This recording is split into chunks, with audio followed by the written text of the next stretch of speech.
ఆ హత్యకు గురైనటువంటి బాధితుడి కుటుంబాన్ని పరామర్శించాలని, ఆ కుటుంబానికి ధైర్యం చెప్పాలని ఉద్దేశంతో ఇవాళ పర్యటనకు వెళితే ఆ పర్యటన జరిగినటువంటి తీరుతెన్నులు, రాష్ట్ర ప్రభుత్వ వైఖరి, పోలీసుల వైఫల్యం అడుగడుగునా కూడా కొట్టొచ్చినట్లుగా కనబడినటువంటి పరిస్థితులు కూడా ఈ సందర్భంగా చెప్తా ఉన్నాం.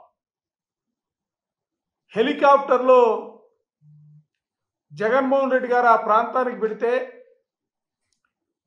హెలికాప్టర్ దగ్గర హెలిప్యాడ్లో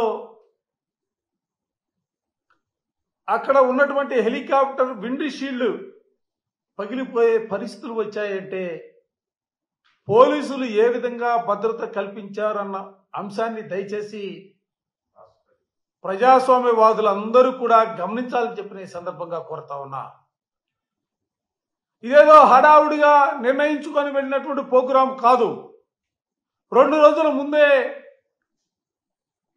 అన్ని విభాగాలకు సంబంధించి డిపార్ట్మెంట్ అధికారులందరికీ కూడా సమాచారం ఇచ్చి పర్మిషన్ తీసుకొని ఆ ప్రాంతానికి ఈ రోజున జగన్మోహన్ రెడ్డి గారు వెళ్తే హెలిప్యాడ్లో పోలీసులు ఏ విధంగా భద్రత కల్పించారు, ఏ విధంగా హెలికాప్టర్ విండ్ షీల్డ్ పగిలిందన్న అంశాలని పరిగణనలో తీసుకుంటే అసలు ఈ ప్రభుత్వం ఏ దిశగా పరిపాలన చేస్తుందని సూటిగా అడగదలుచుకున్నా.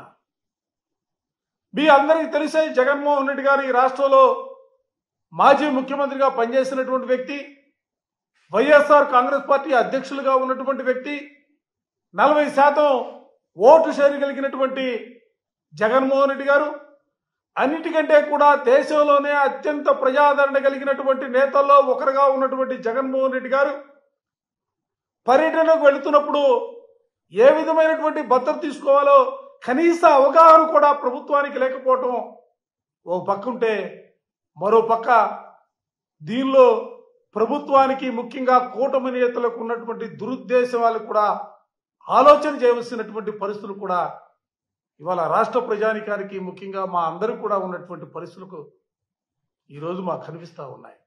ఇవాళ సూటిగా మిమ్మల్ని కూడా అడగదలుచుకున్నా. ఒక మాజీ ముఖ్యమంత్రిగా పనిచేస్తున్నటువంటి వ్యక్తికి సంబంధించి జగన్మోహన్ రెడ్డి గారు ఈ ప్రభుత్వం అధికారంలోకి వచ్చిన తర్వాత ఆయనకి వ్యక్తిగతంగా భద్రత కుదించారు, నివాసం దగ్గర భద్రత కుదించారు. ఆయన పర్యటనలకు వెళుతున్నటువంటి సందర్భంలో ఎక్కడా కూడా పోలీసులు భద్రతాపరంగా సరైనటువంటి చర్యలు తీసుకున్నటువంటి పరిస్థితులు కనిపించట్లా. దేశంలో ఎక్కడైనా ఏ రాష్ట్రంలో అయినా కూడా పోలీసులు చట్టాలను అనుసరించి వాళ్ళు ముందుకు సాగుతూ ఉంటారు సహజంగా. కానీ ఈ రాష్ట్రంలో మాత్రం కూటమి నేతల ఆదేశాలను తూచా తప్పకుండా వాళ్ళ ఆదేశాలను అమలు చేయడం కోసమే ఈ రాష్ట్రంలో పోలీసు వ్యవస్థ పనిచేస్తున్నటువంటి పరిస్థితులు కూడా కనిపిస్తూ ఉన్నాయి. నేను ఒకటే సూటిగా చెప్పదలుచుకున్నా, ప్రభుత్వాలు వస్తూ ఉంటాయి, పోతూ ఉంటాయి, మారుతూ ఉంటాయి. కానీ వ్యవస్థలో శాశ్వతంగా వ్యవస్థలు ఈ రాష్ట్రంలో కాదు దేశంలోనే డాక్టర్ బిఆర్ అంబేద్కర్ గారు రచించినటువంటి రాజ్యాంగ స్ఫూర్తి వల్ల వ్యవస్థలు సక్రమంగా పనిచేయవలసినటువంటి పరిస్థితులు ఉంటాయి. కానీ ఇవాళ ఆ రాజ్యాంగ స్ఫూర్తి కానీ, రాజ్యాంగ విధానాలు కానీ, రాజ్యాంగ సూత్రాలను కానీ అమలు చేస్తున్నటువంటి పరిస్థితులు ఈ రాష్ట్రంలో లేవు. ఇది ప్రజాస్వామ్యానికి ప్రమాదం. ఇటువంటి పరిస్థితుల్లో నేను మరోసారి అధికారులందరికీ కూడా సూటిగా చెప్తా ఉన్నా, ఇవాళ ఏదో అధికారం ఉందని, ఆ ప్రభుత్వం అధికారంలో ఉందని ఆ ప్రభుత్వానికి సంబంధించినటువంటి నేతలు చెప్పుకుంటూ పోతే భవిష్యత్తులో తప్పనిసరిగా తిరిగి వైఎస్ఆర్ కాంగ్రెస్ పార్టీ అధికారంలోకి వస్తుంది. ఆ అధికారంలోకి వచ్చిన తర్వాత ఎవరైతే తప్పుడు విధానాలతో ముందుకు సాగుతా ఉన్నారో, కూటమి నేతల ఆదేశాలను ఎవరైతే అమలు చేస్తా ఉన్నారో వారందరికీ కూడా నేను తప్పనిసరిగా భవిష్యత్తుకు సంబంధించి చట్టం చూస్తూ ఊరుకోదు. చట్టం ముందు ఎవరైనా కూడా తప్పు చేసిన వాళ్ళు దోషులుగా నిలబడవలసినటువంటి పరిస్థితులు ఉంటాయి. దయచేసి దాన్ని దృష్టిలో పెట్టుకోమని చెప్పి ఈ సందర్భంగా కోరుతా ఉన్నా. మరి కాకి చొక్కాకు గౌరవం పెంచేలా ఉందా, కాకి చొక్కా యొక్క గౌరవాన్ని తగ్గించేలా ఉందా అనేది పోలీసు డిపార్ట్మెంట్ వాళ్ళందరూ కూడా ఆలోచన చేయాలని విజ్ఞప్తి చేస్తా ఉన్నా. ముందుగా నిన్న భద్రతా ఏర్పాట్లో పాల్గొన్న ప్రతి ఒక్క పోలీసు సోదరునికి కూడా కృతజ్ఞతలు తెలియజేస్తా ఉన్నా. పోలీసులకు విలేకరులకు ఏదైనా అసౌకర్యం కలిగింటే దానికి మన్నించమని కోరుతా ఉన్నా.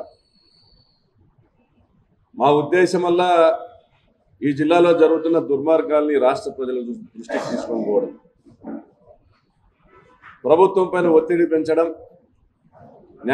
న్యాయ వ్యవస్థ దృష్టిని ఆకర్షించడం, ఇటువంటి హత్యలు మరొకసారి జరగకోకుండా చూడాలనేటువంటి ప్రయత్నం చేయడం.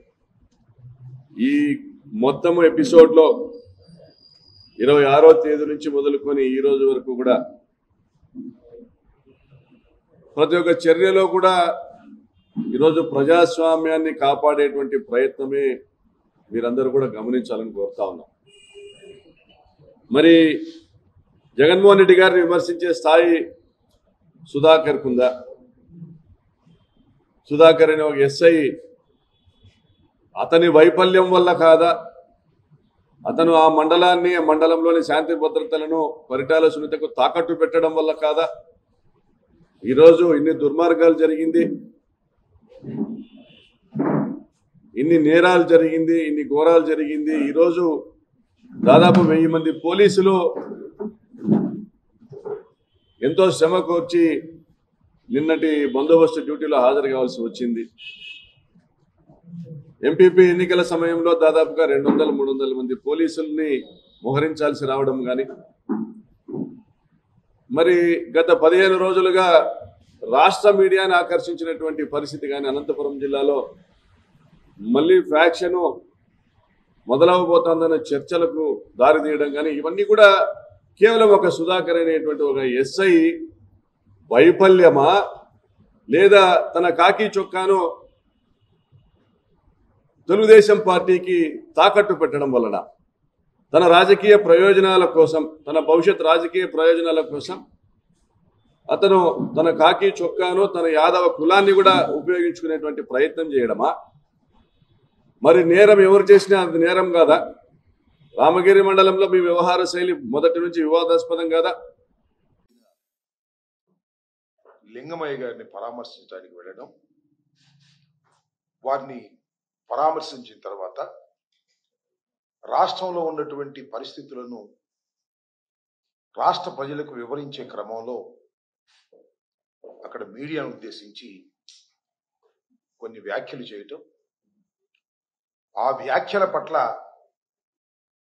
తెలుగుదేశం పార్టీ నాయకులు, మంత్రులు, నిన్న ఇవాళేమో హోంమంత్రి గారు రకరకాల కామెంట్స్ చేసేటటువంటి పరిస్థితులు మనం చూస్తున్న నేపథ్యంలో ఈరోజు కొన్ని విషయాలు మీ ముందుకు తీసుకురావాలనే ఉద్దేశంతో ఈ మీడియా సమావేశాన్ని ఏర్పాటు చేయడం జరిగింది. రాప్తాడు నియోజకవర్గంలో అసలు ఏం జరుగుతుంది,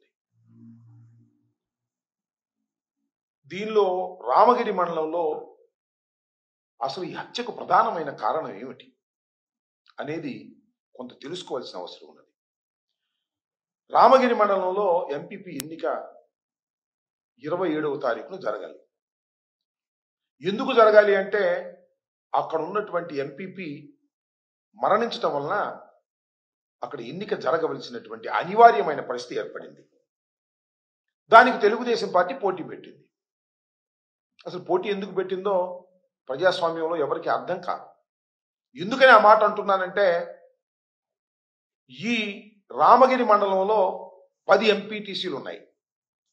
దీనిలో జరిగినటువంటి ఎన్నికల్లో, పూర్వం జరిగిన ఎన్నికల్లో 9 వైఎస్ఆర్ కాంగ్రెస్ పార్టీ గెలిచింది.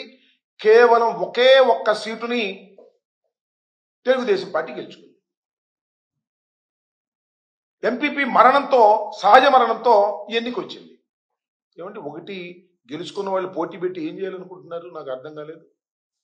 పోటీ పెట్టారు, పోటీ పెట్టి ఏం చేయాలనుకుంటున్నారు? కొనాలనుకున్నారు. ఒక 2-3 లోపరుచుకున్నారు. కానీ ఇంకా ఒక వ్యక్తి చనిపోతే ఇంక మిగిలిన 9లో బలాలు ఎలా ఉన్నాయంటే, వాళ్ళు 2 కొన్నారో లేకపోతే లోపరుచుకున్నారో 6-3 ఉన్నాయి. ఈ 6-3 మీద ఎన్నిక జరుగుతూ ఉంది.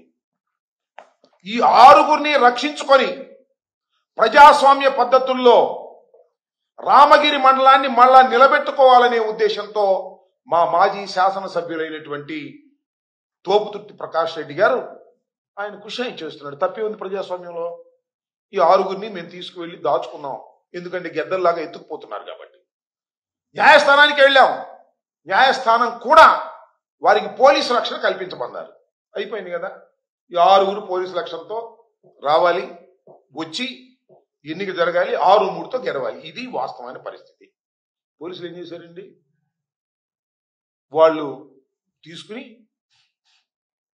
ఎక్కడైతే ఎన్నిక జరుగుతుందో అక్కడ తీసుకువెళ్ళారు. ఎప్పుడు తీసుకువెళ్ళారు? ఎన్నిక వాయిదా పడిన తర్వాత తీసుకువెళ్ళారు రక్షణలో, కోర్టు వారి ఆదేశాల ప్రకారం.